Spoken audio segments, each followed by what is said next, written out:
So we'll chant the first 4 verses, and then we'll go into the.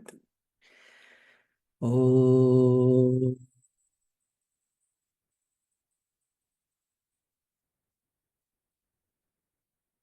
Oh.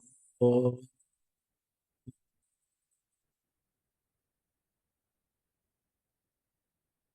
Oh.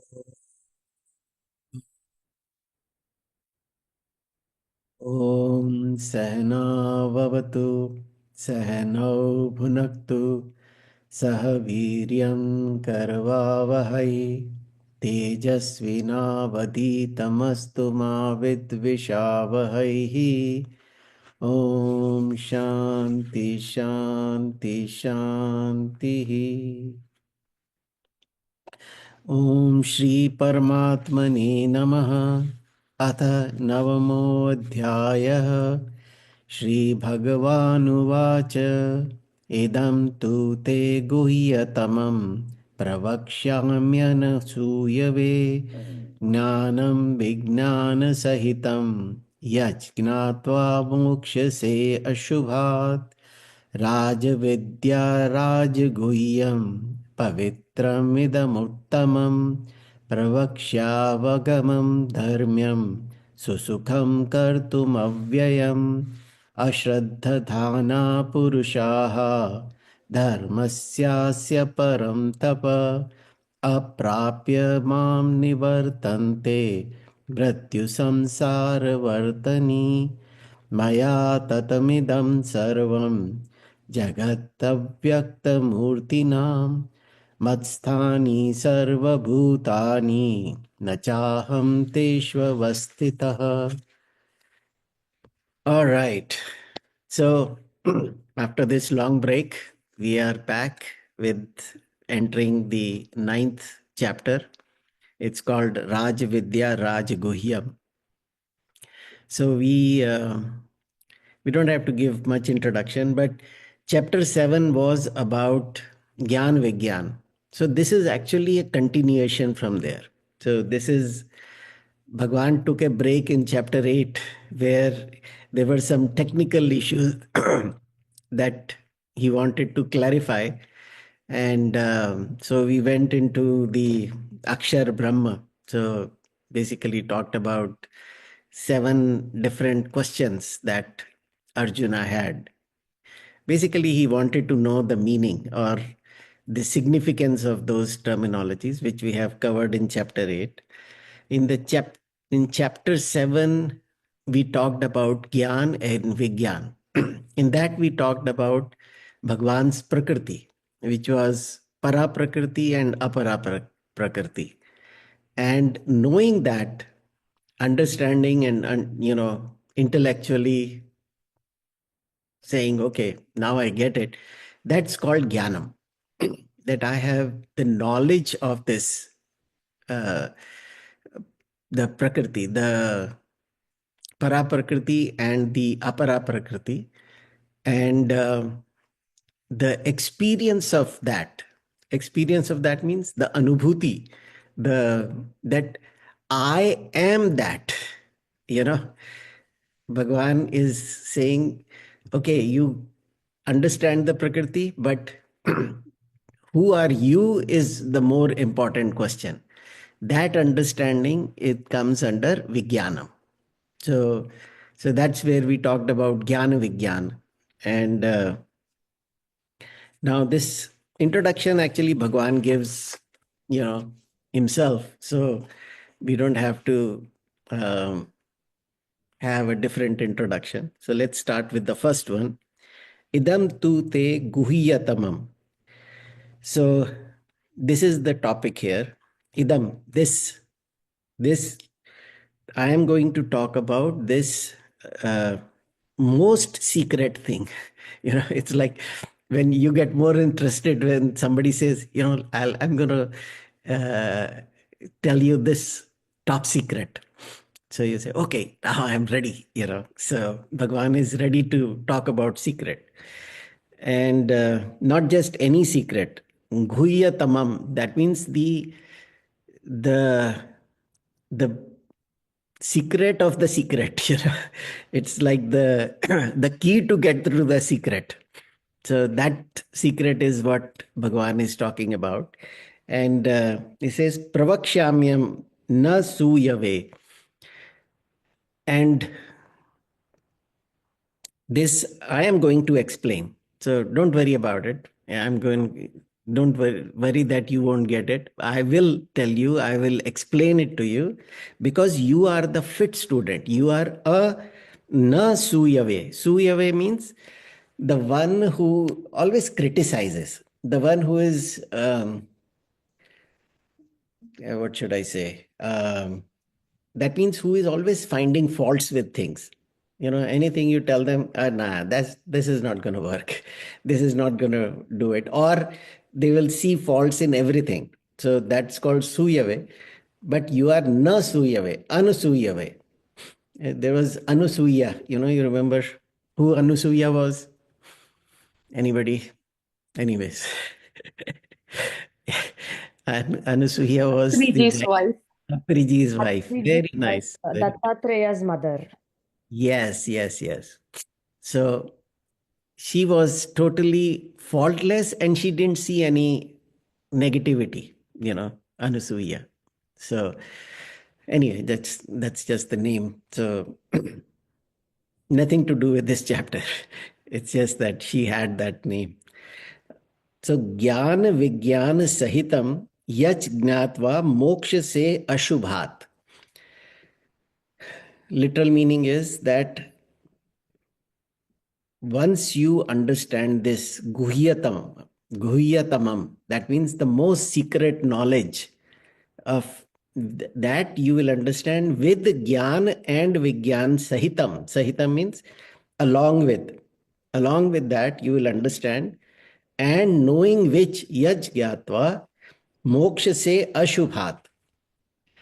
Moksha, you will get the moksha from what? From ashubhat, from anything that is, जो worldly है वो अशुभ है, ashubhat. So that's what Bhagwan is talking about. So that we understand now. Asuya, that is the one which is anusuya, which is not finding faults, which means seeing the truth behind everything. See, one is looking at the world with all its properties only. So, or seeing the Brahman in that. But here Bhagwan is talking about that you are pure of heart. The people who are pure of heart, they are very kind, and they are not judging anybody else. So that's the quality of Anusuya. So, and why this knowledge will liberate you? Because Bhagavan says this will liberate you. The word used is yaj gyatva moksha se ashubhat.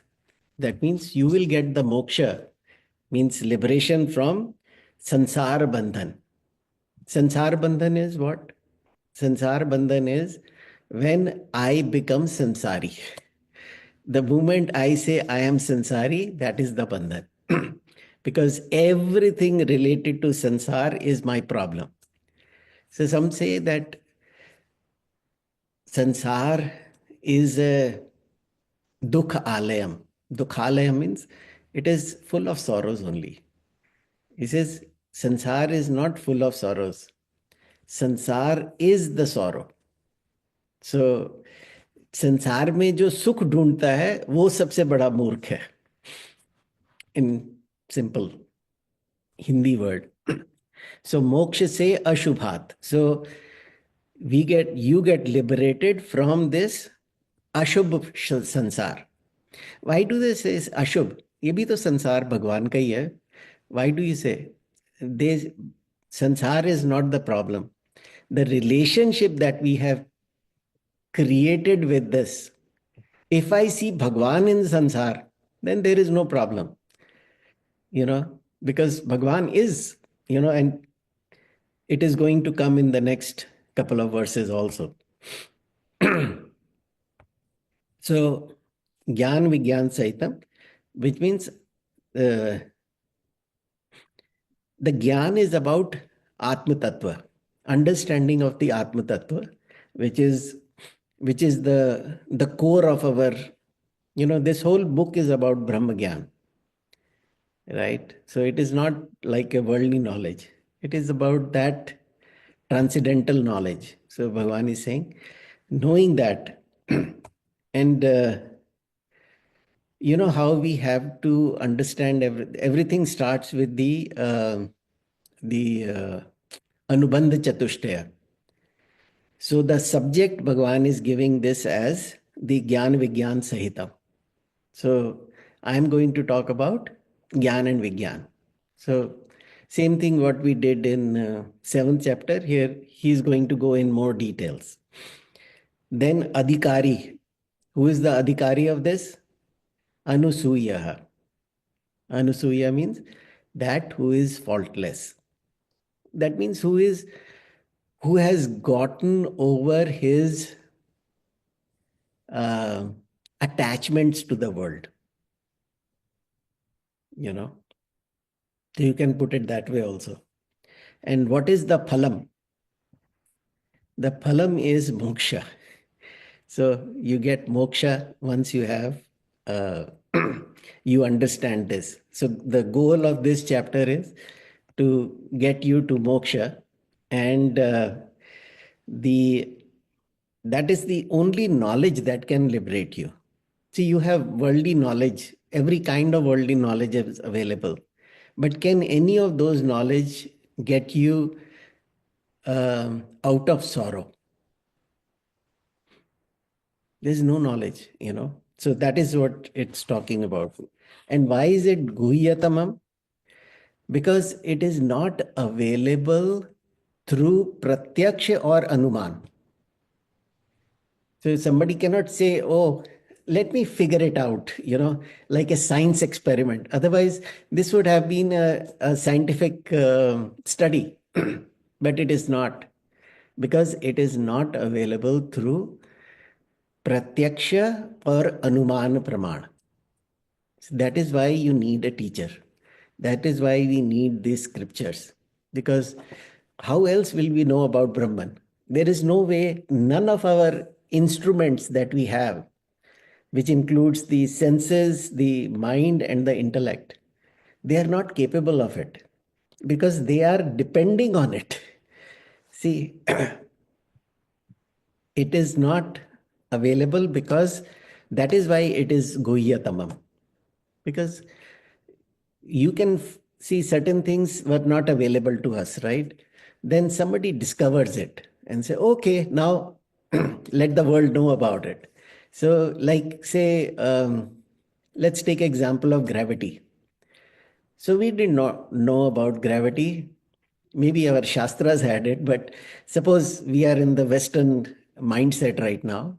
So we did not know about gravity till somebody had an experience that says, oh my God, this apple falls down every single time. It doesn't go up. So from Anuman, they came up with a mathematical conclusion that, okay, it is repeatable. This is how it happens. So then it becomes a knowledge.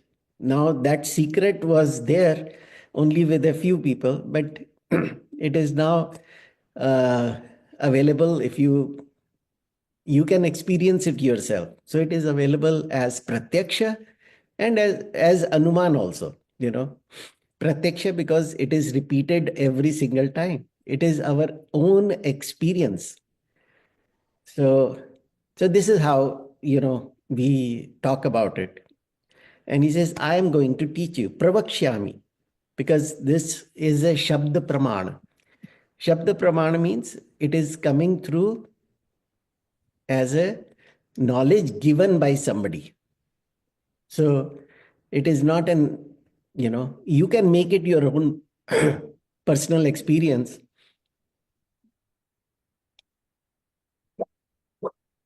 But the the because it is not a objective knowledge. It is not something that the guru can say, okay, here is your Atma and this is how it works. It is not available like that. You have to basically, the way Bhagwan is, let me put it in another way.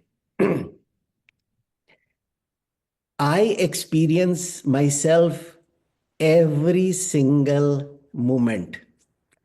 There is not a moment, say, you know what, I had this experience, but I was not there. I am in every experience. I am in every thought, right? We may not say it, but whenever I say something, I thought of this, I is always there. So it is not like a secret knowledge. I am there. This is not secret. But what I am is the secret. See, I always confuse. I think there is some mic on. So, sorry. Let me just. Okay. Um, so the point is, I is not the secret. What is secret is what I am or who I am is the secret. I am like, I always confuse this I with all the other, the different conditionings, the body is the first one. I am tall, I am short, I am this, I am old, I am young. All these things are qualities of body, not of I. Same way, I am smart, I am dull. All these are intellect qualities. So, but I identified with it and I think I am that, you know.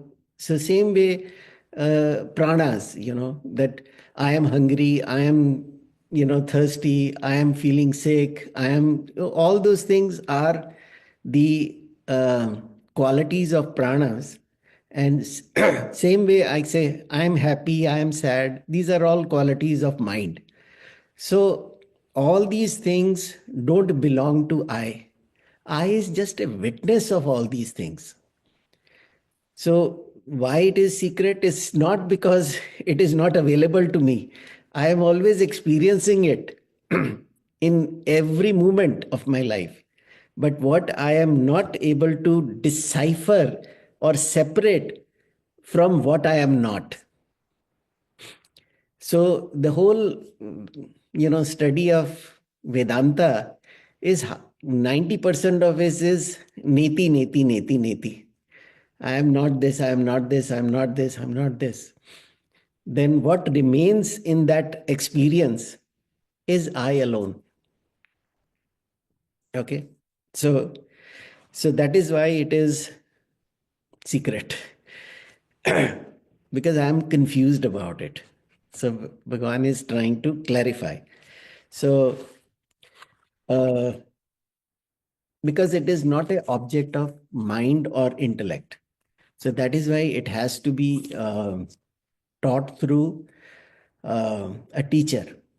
So that then we have to practice on what method we use to understand that. it is a it's a cleansing process. You know how filtration works. You go through step 1, step 2, step 3. Finally the crystal clear thing comes out. So this whole study is like that. So the gyan is about knowledge of tattva, which is beyond all names and forms. That we understand. We did that in 7th chapter. And Vigyan is the direct experience of that. So that means I am that pure self, Satchidananda Swarup, which is also the same nature as Bhagwan. So I have a direct relationship with Bhagwan and not with Sansar. Sansar, I have taken this as if I am related to this sansar. I am a sansari. So my sansari Sansariness is what causes all the problems. So, anyways, now Bhagwan glorifies this knowledge in the second verse. It says Raj Vidya Raja Guhya. Raj Vidya doesn't mean king of knowledge. It means it is it is, let's put it this way. It is the king of all knowledges and not the knowledge of kings. I just wanted to make sure it's not the knowledge of kings, Rajvidya. It is the king among the knowledges. And Raj Guhyam also means the same thing, that it is not the secret of the kings, only the kings will know about it. It is the king among the secrets. It's the top tier, And Pavitram Idam Uttamam, that it is the purifier. Uh, this knowledge will purify the person. Purify means what? My impurity is what? My impurity is wrong understanding of who I am. I am Rajiv Khanna is my impurity. That everything related to this body mind is that I start acting towards that is the impurity. The moha sakal vyadhinkar mula, Tulsidas ji says that. Moha is wrong understanding. We can call it delusion also, but delusion you think of it as a physical or mental ailment. But what it means is wrong understanding. That we are convinced about it. It's not like somebody has to tell us anything about it. We are convinced about it ourselves. We have no doubts that I am Rajiv Khanna, this body, and I was born and I'll die, and I have gone through these experiences. Here is my wife, here are my kids. All these things is apavitram. Apavitram means that it is the cause of our suffering. So, pavitram idam uttamam. It is the most purifying thing that you can have, And pratyaksha avagam dharmyam. Pratyaksha. The result is pratyaksha. That means you can experience it for yourself. So once you have gone through this, it is your own experience. Now, this knowledge is also dharmyam. So that means it is the right thing to do. Whenever we talk about dharma, we talk about the righteousness. So it is the most righteous thing to do, to learn this knowledge. So Bhagwan is basically selling his, I'm going to tell you the secret, and this is going to be this, and it is the most purifier. It is going to get you the moksha and relieve you of all your problems. So everybody gets interested, So why Raj Vidya? Because it is the foundation. If you learn this, it is the foundation of all knowledge. So once you understand this, then why do we say that? See, buddhi can grasp anything, but what we have to train buddhi is to start seeing the logic of why this samsar has a problem. Start to see the defect in itself. That what I was thinking who I am is actually told to me by somebody, and I have accepted it. I was told I am Rajiv, and so I'm so convinced that I am this body and this is my name. So the Nama Roop becomes my identity. Bhagavan says, Nama Roop, you have nothing to do with it. So, anyways, because the source of This is, see, let me put it another way. See, everything that I know today is because of my intellect. Because intellect is my adhishthan, is the substratum of all my knowledge and all my experiences.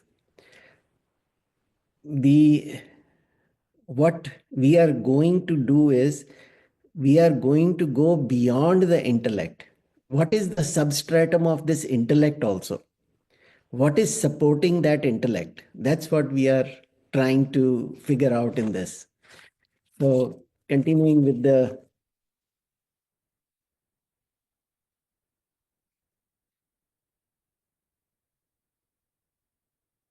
so what was I saying? So, no knowledge can get rid of our sorrows because this samsara is dukkhalaya. Dukkhalaya means the house of sorrows. And only Atmagyan will get rid of shoka, moha, and bhaya. So these are the three major problems that we talk about. So getting rid of our shoka, shoka means sorrows, moha means wrong understandings, delusions, whatever, or the vasanas, desires, all these things come under that, and bhaya. So, so that is what we are trying to get rid of it. See, normally what happens is in all other practices, including our Hindu practices also, we are trying to figure out how to get rid of our sorrows, how to get rid of our fears, how to get rid of our delusion. Vedanta says, forget about getting rid of your problems. Understand that you are not the one who is having that problem. You are not the one having the shoka. So you are different from the one who is having shoka. Let him have shoka. Let him have all these problems. What have you got to do with it? So that is what uh, we have to understand here. Uh, See the Raj Vidya or Raj Guhya, even the kings had to renounce their kingdoms to learn this knowledge. So they would rule for a long time and then one day they'll realize, you know what, even with everything I had, it has not gotten rid of my shoka. See, like Dasharath ji, he was the king, right? The greatest king. But he died suffering up, for the loss of his son. So, so the point is, this is the secret knowledge, that Bhagwan is talking about, or king of all secrets. And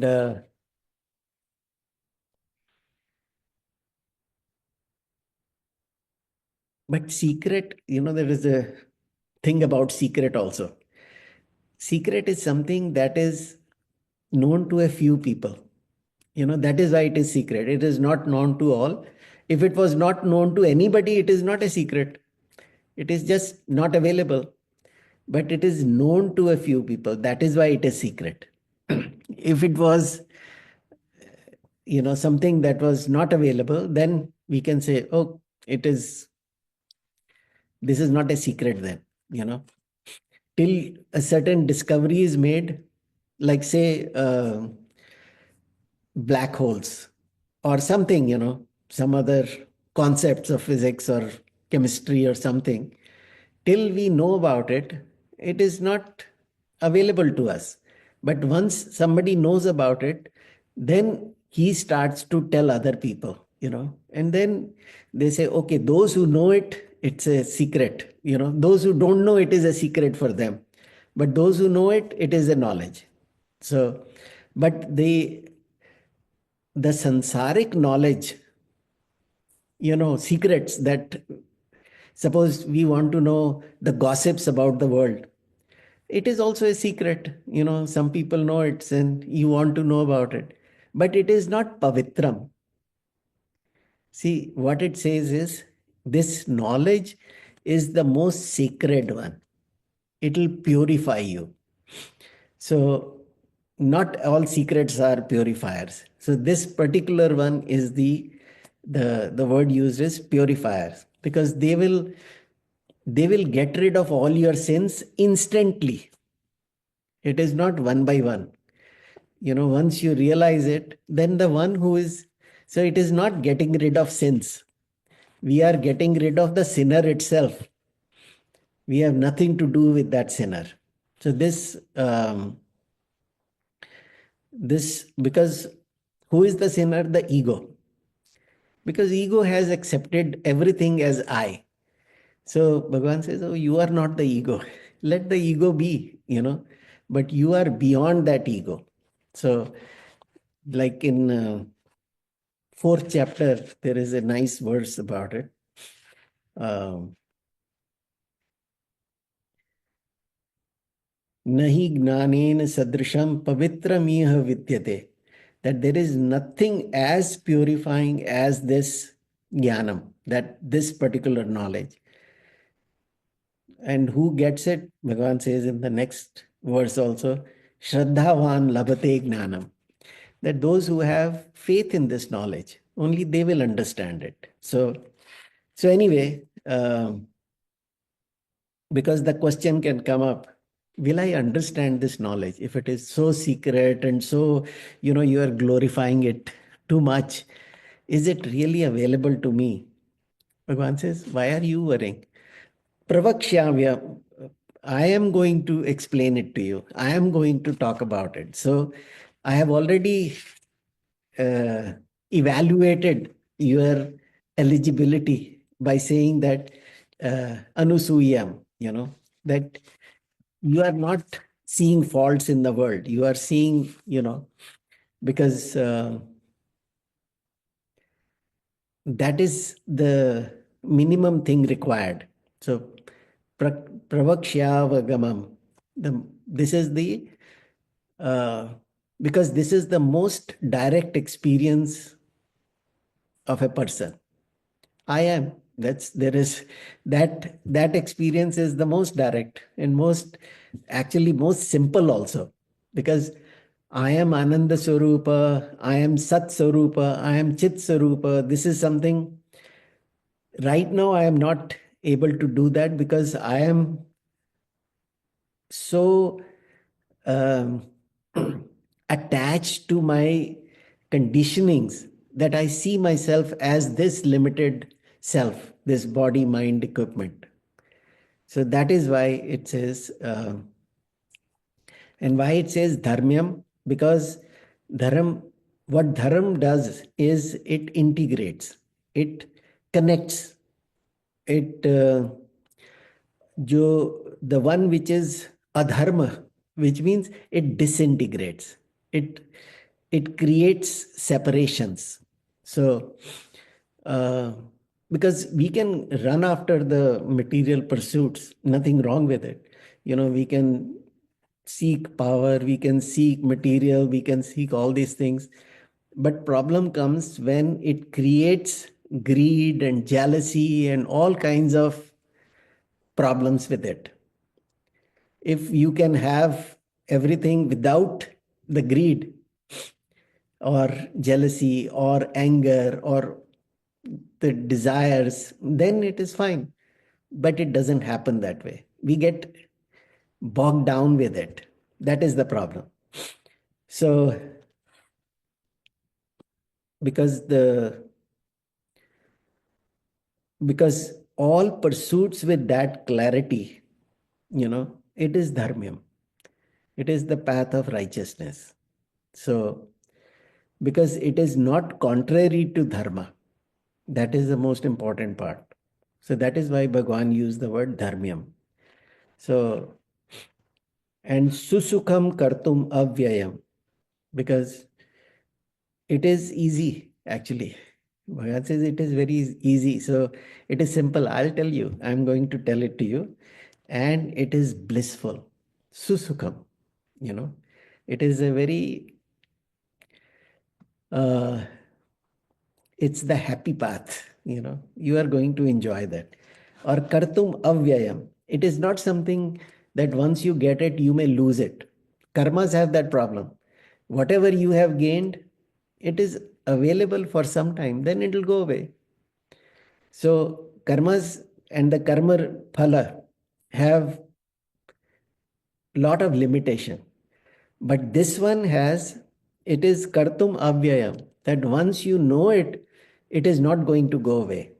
See, karma is something you do. This is something you know or you are experiencing.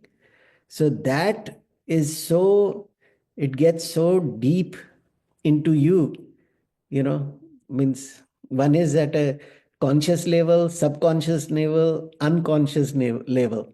So once that knowledge sinks to that subconscious and unconscious level, it is not going to leave you, even if you go in coma.